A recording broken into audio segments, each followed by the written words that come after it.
Hopefully you can see me okay. I think there's a lot of shadow, but it's hot. Okay, I think we're ready. I'm as good as I'm gonna get. All right, here we go, here we go.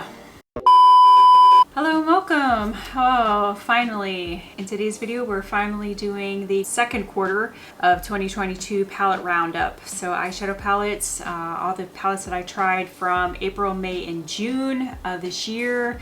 It was just easier for me to put it together in one compilation. Just made more sense to me. Don't ask. I don't know. It was just easier this way. So the only thing that was hard though was trying to decide what was the best and what order to put them in. Oh, how have I had fun. Yes. Anyways, but yes. So if you enjoy that kind of content, make sure you stay tuned.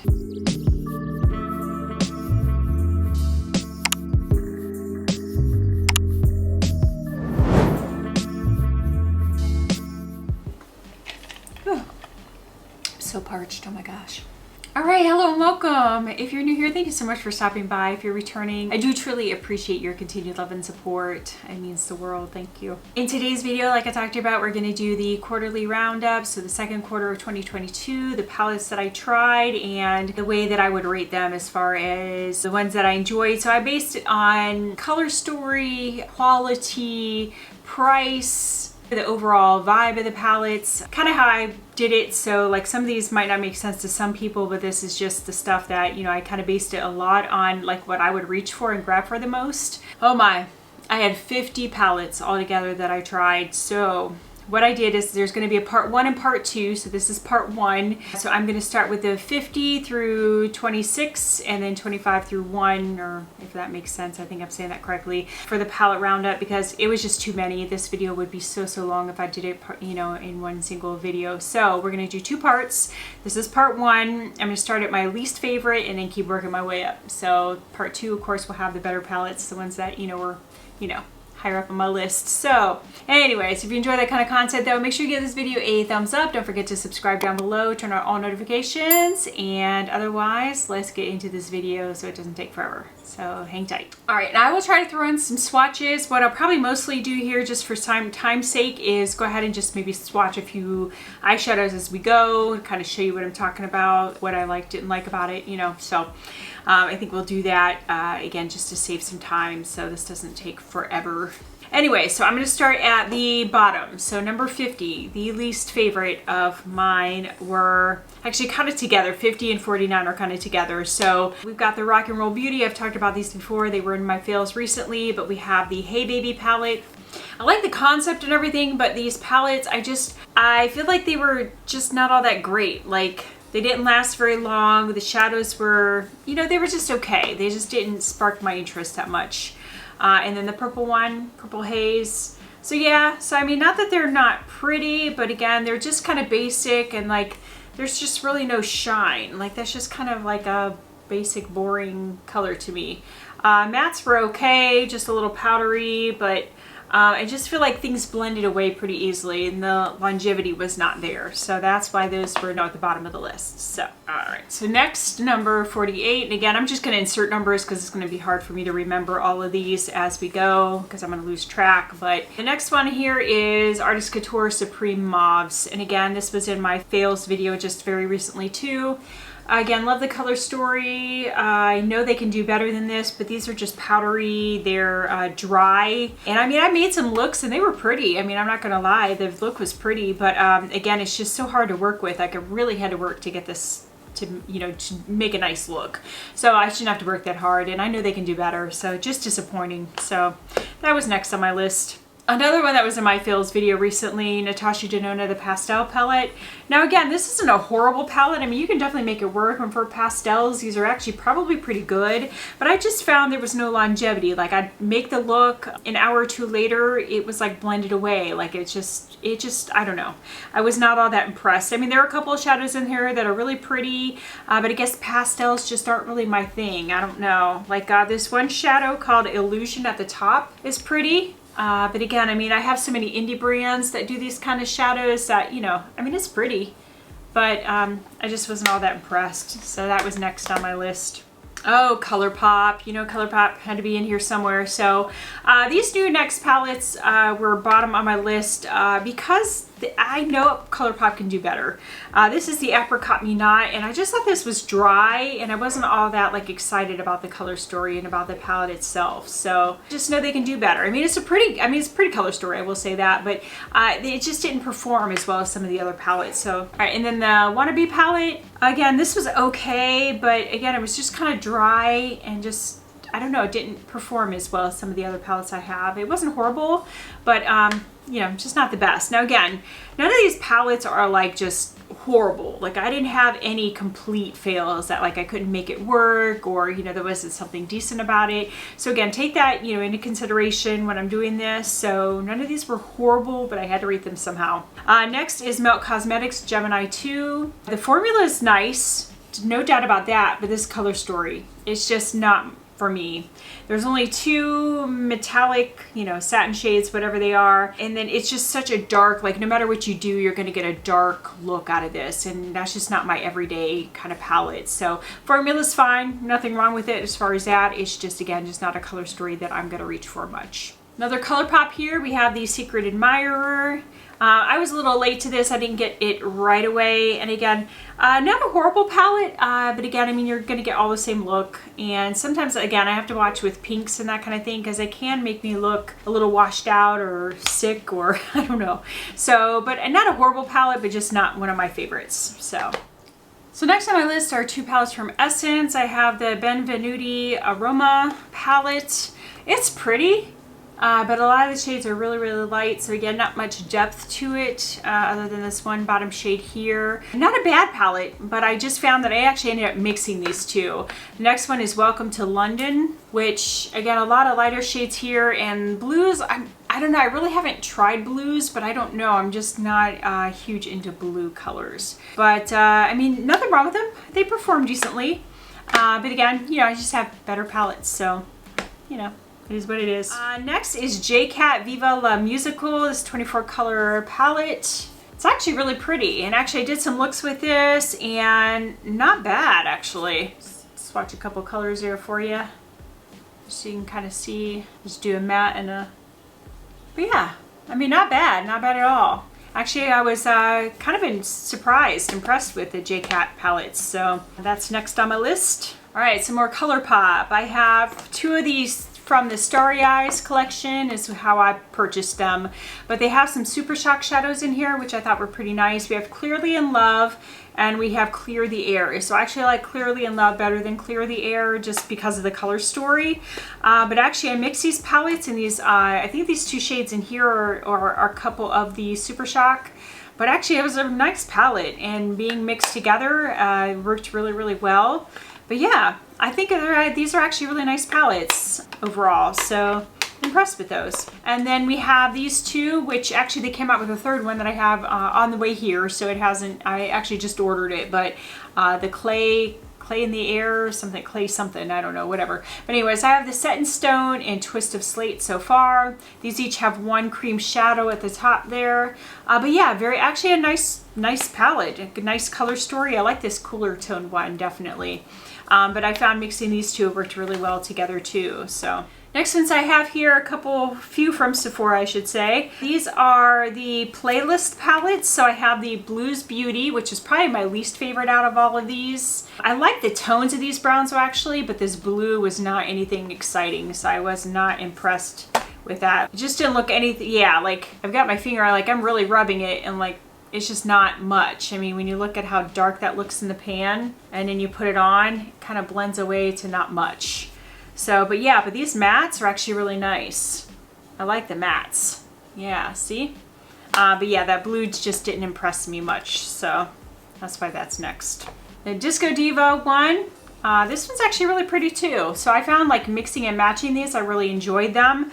But I think the mattes and the metallics are actually definitely metallics in this one it's definitely better than that previous one. So there's two of the, you know, satin metallics shades, which I think are really pretty actually. And then again, I didn't have any trouble with the mattes. The mattes were really pretty and pigmented too. So I actually really like these palettes. They're actually really nice. And then the two that I actually like the most, that I seem to get the most use out of, and again, a lot of these I just ended up mixing and matching, blending them. So Heartland Hero, I definitely like this one. It was one of the lighter ones, so that if I needed a lighter shade, that I could go into this one and kind of mix it again with the other ones. The satin metallic shades, I think are actually really nice. So there's those, and then again, these mattes, no problem. They blended very easily. Nice and pigmented, a little bit of kick up, but nothing horrible, nothing bad. But yeah, actually really nice palettes. Definitely surprised me, because like, you know, the store brand, like Sephora in-house brand, you know, you just never know if it's going to be good or, you know, bad. And then my favorite is Metal Rebel. Nice cool tone palette. I really, really like this one. And this shade here, this like kind of taupey one of my favorites as far as these shades. But yeah, this one was really, really pretty. Yeah, that's like one of my favorite shades, that shade right there. So I really like these mattes too, because they were a little bit cooler tone. So yeah, I've been nice and pigmented, no issue at all. So I really, really enjoyed those palettes. I know Sephora's actually been surprising me here with their eyeshadow palettes, because I have a few of them that I really like actually. The next here on my list, which must be maybe 30, I think. BK Beauty, the True Beauty palette. I like the color story. I mean, it's nice and all, but it's kind of dull. Like, it's not very, like, I don't know, these, I guess maybe satin shades. I mean, they're okay. They're not bad, but it just felt like there wasn't much, like, shine to them. I guess not as much as I'm used to with some of my other shadows, but not bad. It's not a bad palette. And then give you one of the mattes here to see. But yeah, I mean, not bad. I like the color story, you know, my everyday kind of palette, so you know that's my kind of thing. So next here we have Colourpop in the Limelight. This one's a little bit further down. Not that the quality's bad or anything, it's just not a color story that I'm gonna reach for much. I did a look the other day, and I mean, it was nice, don't get me wrong, but again, it's just not a look that I'm gonna do every day. But I mean, it's good quality. Nothing wrong with the palette at all. Nice shimmer metallic shades there, and even like the mattes, like even this green, which, you know, like those kind of colors can be a little bit difficult to formulate. Yeah, really nice. Not a bad palette at all. Again, it's just so specific that I can really, you know, only choose to wear this certain times. So it's not one I'm going to reach for consistently. One that Andrea Mitiliano got me to purchase is J-Cat's Dia and Noche palettes. And this is the Noche, which is the first one I bought, which I really, really like. I was definitely surprised with these metallic shades in here. Like, they are definitely pigmented. They're very, very, very pretty. There's two of the colors there. Again, sorry, just trying to do some quick swatches here without taking too much time. But yeah, I was impressed, I have to say. And even the mattes were not bad at all. Like, yeah, not bad. So because of that, I actually ended up buying the Dia palette. So, but I didn't buy that until like July. So that'll be in next quarterly roundup. So stay tuned. Another one here which surprised me, Wet n Wild. This is the Always Blushin palette. The Always Naked palette's higher up in my roundup, if you couldn't guess. But yeah, I think for the price and the amount of shades you get and the quality, I think it's really nice. Now, the only thing I will say is there is one pressed glitter in here, so I wasn't thrilled about that, but like, it wasn't enough to make me be like, oh, I don't, you know, don't like the palette, I'm not gonna buy it. So, but yeah, actually really nice. But the reason this one's a little bit further down is I just found that the Always Naked palette I reach for a little bit more, because this one's a little bit more specific with the rosy pink tones, you know, so, but a great quality, nothing wrong with it at all. So I think it's well worth the price. I think it was under $9. So I think it's great. I'm excited about that for the price. Next on my list here is Pat McGrath. This is her little mini Midnight Voyage palette, the one that has all old shades except for one. This palette's actually great quality. It's a really nice palette, so I'm just going to swatch all the shades. And I have to say, like I said, I mean, you can tell, and that's the reason I do like higher end shadows. I mean, I was doing some looks the other day, you know, because I want to make sure that I had really gotten my thoughts on these palettes. So I've been really, you know, making an effort to put together some looks. And when I was putting this one on and comparing it to some of the other palettes, I was like, yeah, it's like, that is why I like my higher end palettes. I mean, there is definitely a difference in the quality in some of these shades compared to, you know, less expensive brands. So, But that is the palette there. I think it's a beautiful color story. And I think it's this shade here, which is the Sunset Bronze. Yeah, that's Sunset Bronze. That's the shade that's the newer one. The rest are repeating. So, but I really like that palette. And I mean, you know, 29 bucks. I know that's not for everybody, but I like it. And I like that it's portable, it's small, makes me happy. I'm good with it, so I like it. Last two palettes in this roundup, in this part one of the roundup, are M Cosmetics, the Divine Skies. I have the Faded Clementine palette and I have the Venetian Rose palette. So the Faded Clementine is next and then Venetian is higher up. So beautiful palette. I did a look with this and man, it was like, whew, intense. These metallic, I mean that's buttery smooth. Like, oh my goodness, I can't even explain, but these shadows are so smooth and so easy to work with. But the reason this one's a little bit lower is again, just this color story. The formula, the, you know, quality of it is great. Nothing wrong at all with it. But these are ones that I'm not going to reach for as much because they are definitely deeper. You're going to get a deeper, darker, more intense look. But yeah, that's the one from Faded Clementine and then Venetian Rose.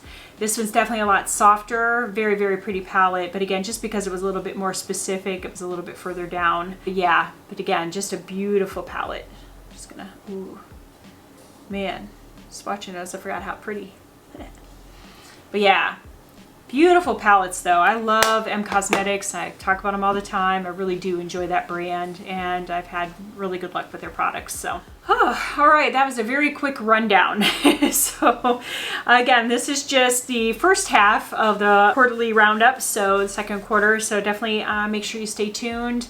Let me know, do you have any of these palettes? What are your thoughts on these? Did you feel the same about any of them? Feel differently about any of them? Again, just my opinions, my thoughts. Everybody's different. But again, a lot of it, other than quality, was based on color story for me. So price, I mean, you know, that is a consideration, but really like, what am I going to reach for the most? What am I most likely to grab, you know, along with quality? So yeah, so I hope you enjoyed that. If you did though, make sure please to give it a thumbs up. Don't forget to subscribe down below, turn on all notifications. And I hope to see you in part 2 of my quarterly roundup for the second quarter of 2022.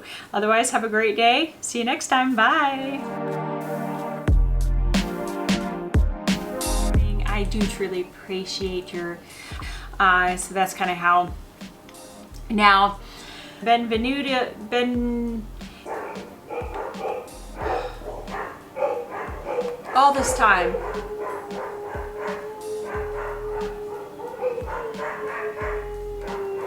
Benvenuti Roma palette. Sorry, pronunciations are horrible.